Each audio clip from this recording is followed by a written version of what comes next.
प्रभु यीशु मसीह के मधुर नाम में एक बार फिर से आप सबका स्वागत है। और प्रभु ने जो है अपनी कलीसिया को जब स्थापित किया इस पृथ्वी पर, तो बहुत सारे जो है परिवर्तन जो है इस कलीसिया में प्रभु स्वयं ने डाले।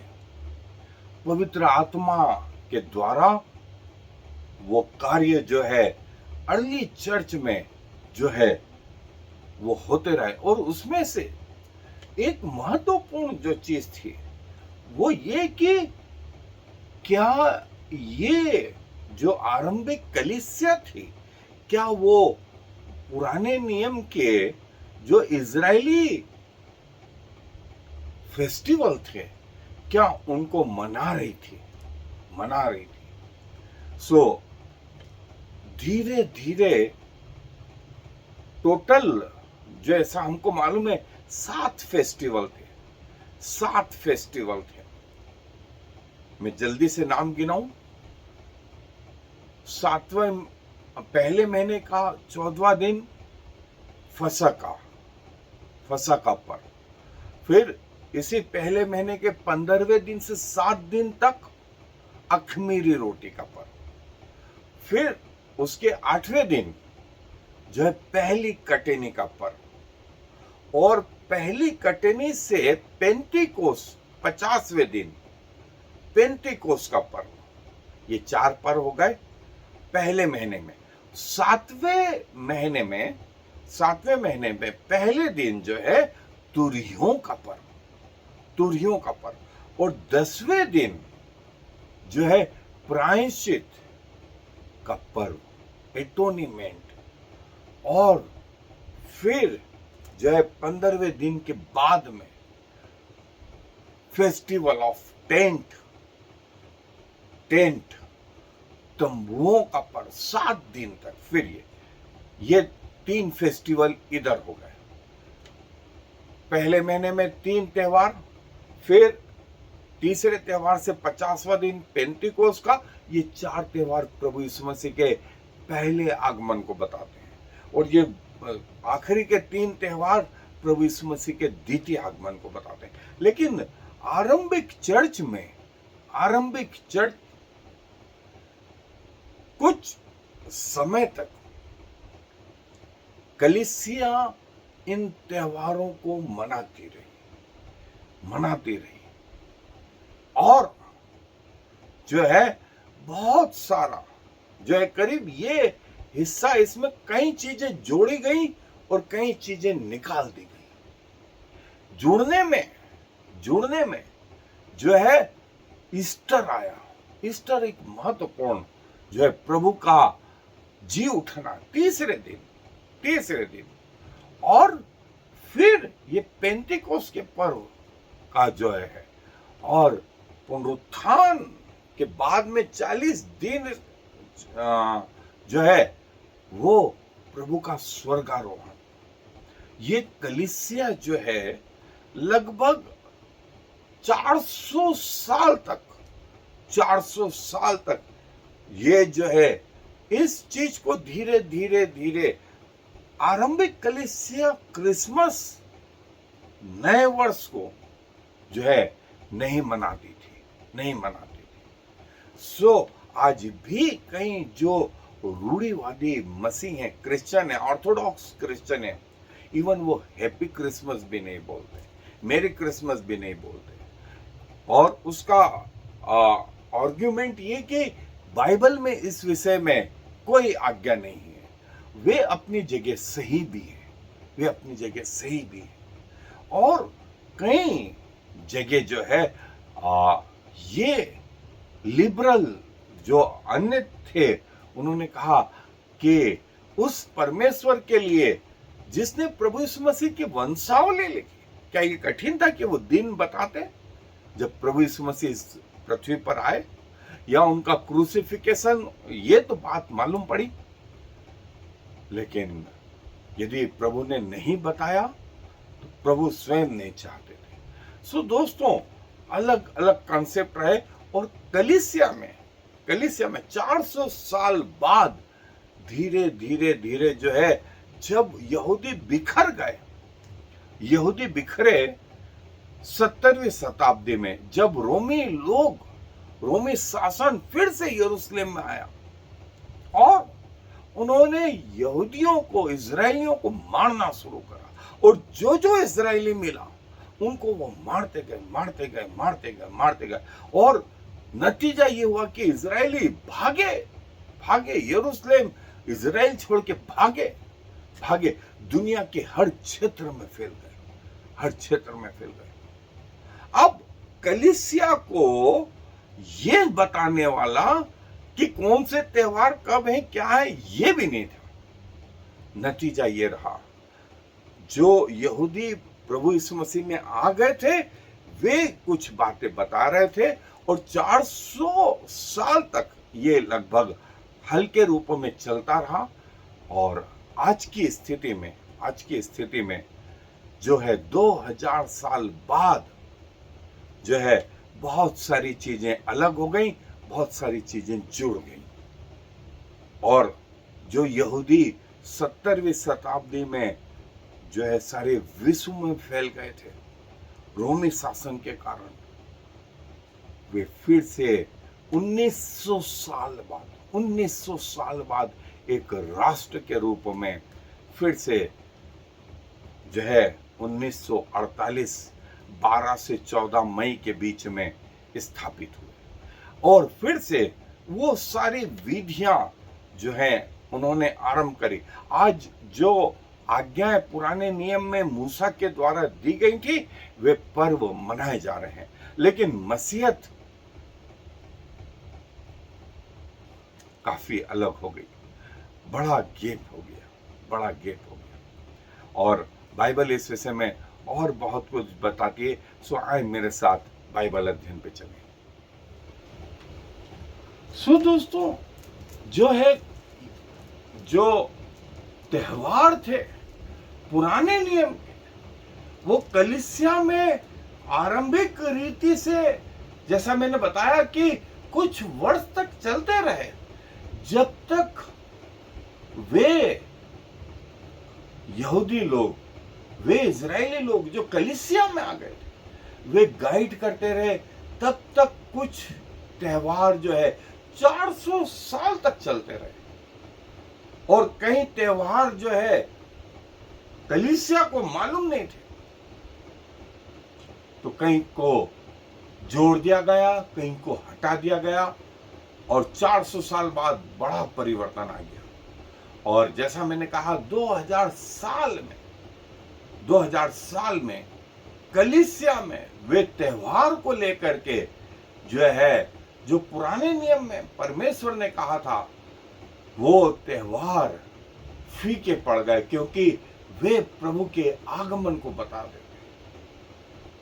और जब से इजराइल बना तब से वे त्योहार फिर से आरंभ हुए, लेकिन अब गेप इतना हो गया कि कलीसिया जो है उसका एक नया स्वरूप सामने आया, और जो है मेन जो क्रिश्चियनिटी थी उसने इन त्योहारों को जो है वो रिजेक्ट कर दिया, और ईस्टर और क्रिसमस जो है ये जो है त्योहार जुड़ गए क्रिश्चियनिटी में, जिसकी आज्ञा हालांकि बाइबल में नहीं दी गई।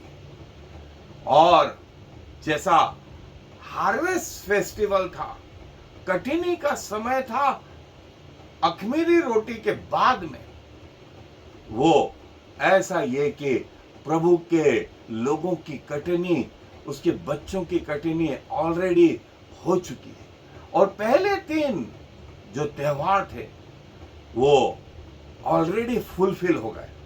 फसह का त्योहार, अखमीरी रोटी का त्योहार और कटनी का त्योहार, और इसके बाद पेंतीकोस्त का त्योहार, ये भी अपने आप में फुलफिल हो गया।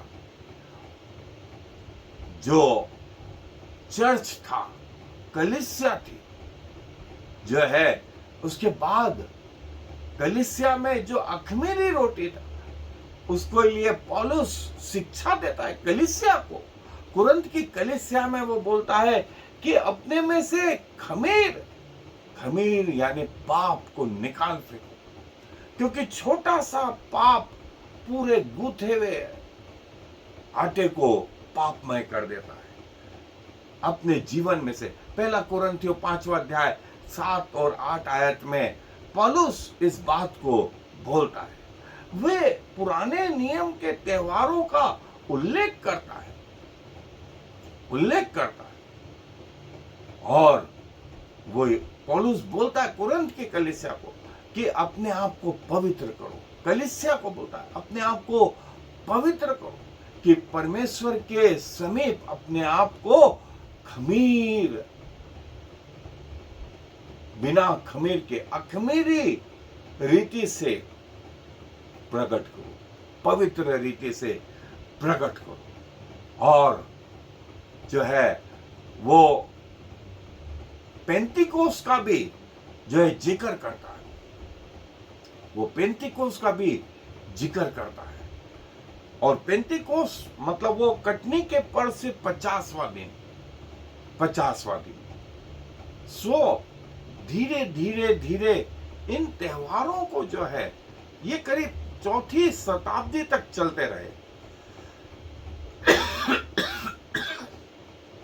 लेकिन उसके बाद जैसे मैंने बताया कि सन 70 में ही जो है रोमी शासन यरूशलेम पर, इजराइल में, और जो जो इजरायली मिला रोमी लोगों ने उनको मारना शुरू कर दिया। लोग भागे भागे, अपनी जान बचा बचा के भागे और पृथ्वी के सारे क्षेत्रों में फैल गए, सारे क्षेत्रों में फैल, और करीब 2000 साल तक फैले रहे। सो कलीसिया को उन त्योहारों से ज्यादा कलीसिया का या चर्च का कंसंट्रेशन जो है मसीह केंद्रित, प्रभु यीशु मसीह से सेंटर लिए हुए था। और जो है वो सेंटर जो है हम देखते हैं कि कलीसिया में ये त्योहार जो है प्रभु यीशु मसीह पर आधारित, उन प्रभु यीशु मसीह के पहले आगमन, प्रभु यीशु मसीह के द्वितीय आगमन और उससे संबंधित वो जारी रहे। जैसा यहां पर ये त्योहारों के बारे में, ये फसह का त्योहार, फसह का त्योहार, और जो है फॉरगिवनेस, रिपेंटेंस, ओबीडियंस, रोमियो की पत्री 5वां अध्याय 8वां अध्याय, तीतुस, फिर ये अखमीरी रोटी का पर्व जो है दूसरा कुरिन्थियों 6वां अध्याय 14 से 18, रोमियो की पत्री 12वां अध्याय, यूहन्ना रचित सुसमाचार 17वां अध्याय, पहला यूहन्ना 2 अध्याय 16-17, फिर पेंतिकोस का त्योहार। और देखें रोमियो की पत्री 5वां अध्याय 5वीं आयत, 8वां अध्याय 12वां अध्याय, और दूसरा कुरिन्थियों उसका 3रा अध्याय, पहला यूहन्ना उसका 3रा अध्याय, 4था अध्याय, और ट्रम्पेट, तुरहियों का त्योहार, तुरहियों का त्योहार। और देखें दानियल नबी ने जो कहा था, दानियल की पुस्तक 12वां अध्याय 1 से 3, पहला कुरिन्थियों 15वां अध्याय 50 से 55 आयत, रोमियो की पत्री 8वां अध्याय 19 से 23, पहला यूहन्ना 3रा अध्याय 2री आयत। कलीसिया, कलीसिया, और ये वो प्रायश्चित का त्योहार, रोमियो की पत्री 16वां अध्याय 20वीं आयत, प्रकाशित वाक्य 20वां अध्याय 1 से 3 आयत। तंबुओं का त्योहार, तंबुओं का त्योहार, यशायाह की पुस्तक जो है उसका 11वां अध्याय 6 से 9, 35 1 से 2, यहेजकेल 36 35, और ये प्रेरितों के काम की पुस्तक 3रा अध्याय 19 से 21, और प्रकाशित वाक्य 20वां अध्याय 6ठी आयत। 8वां दिन सबत का दिन, जी उठा दिन, जी उठा दिन। और देखें मत्ती रचित सुसमाचार और प्रकाशित वाक्य, नया यरूशलेम, प्रकाशित वाक्य के पुस्तक, भजन संहिता के पुस्तक, ये कलीसिया में अंतर आ गया। ये कलीसिया में अंतर आ गया दोस्तों। आरंभिक कलीसिया में क्रिसमस जो था वो कोई त्योहार नहीं था। क्रिसमस जो है प्रभु यीशु मसीह का जन्म और उससे संबंधित बहुत सारी मान्यताएं जो है फिर कमर्शियल कारण से भी जो है जुड़ गई। और लोगों का ये मानना था कि प्रभु यीशु मसीह पैदा तो हुए और वो उस समय की घटनाएं जो है वो मत्ती रचित सुसमाचार और लूका रचित सुसमाचार में डिटेल में और करीब पहले 300 साल तक कोई क्रिसमस नाम की चीज नहीं मनाई गई। और बाद में जो है धीरे धीरे जो है क्रिसमस जो है वो कलीसिया में आने लगा।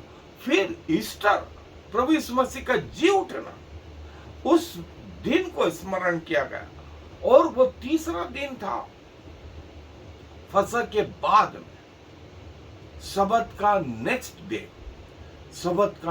डे, सप्ताह का पहला दिन, और वो कलीसिया में मनाया जाने लगा। एड होगा। और देखें समय के हिसाब से आज 2000 साल में ये परिवर्तन आ गया। सो दोस्तों, महत्वपूर्ण ये नहीं है परमेश्वर ने प्रभु यीशु मसीह के प्रथम और द्वितीय आगमन को सृष्टि के आरंभ से निर्धारित कर दिया और उचित समय पर वो पूरा भी हो रहा है। हमें चाहिए कि हम जो है प्रभु के समीप जो है निर्दोष रहें। आए अपने स्वरों को प्रार्थना में झुकाएं। प्रभु जी धन्यवाद देते हैं, समय के हिसाब से जो परिवर्तन आया प्रभु, और कलीसिया में यदि सबसे महत्वपूर्ण बात रही वो ये प्रभु यीशु मसीह उसका सेंटर रहे और पवित्र आत्मा ने इस विषय में अगुवाई करी और आज तक वो अगुवाई जारी है। प्रत्येक विश्वासी के अंदर आप विराजमान हो गए, हृदय की धड़कन से भी नजदीक, फेफड़ों के श्वास से नजदीक, मन के विचारों से नजदीक, और प्रति पल प्रति क्षण प्रभु आप अपने लोगों में चलने फिरने उठने बैठने लगे, उन्हें इस योग्य बनाने में लगे रहते हैं कि वे पिता के सामने खड़े रह सके। सो प्रभु, हम भी अपना शरीर, आत्मा और प्राण आपको समर्पित करते हैं। मरते दम तक आपके प्रति वफादार रहने का सौभाग्य प्रदान करें। और यदि आज रात आप आ जाएं या हम मृत्यु को प्राप्त हो तो प्रभु आपके चरणों में बैठने वाले सके। सारा मान सम्मान गौरव आपको देते हुए इस विनती को प्रभु यीशु मसीह के नाम से मांग लेते हैं। आमीन और फिर आमीन। Shema Yisrael Yahweh Eloheinu Yahweh Echad. Hear, O Israel, the Lord is our God, the Lord alone.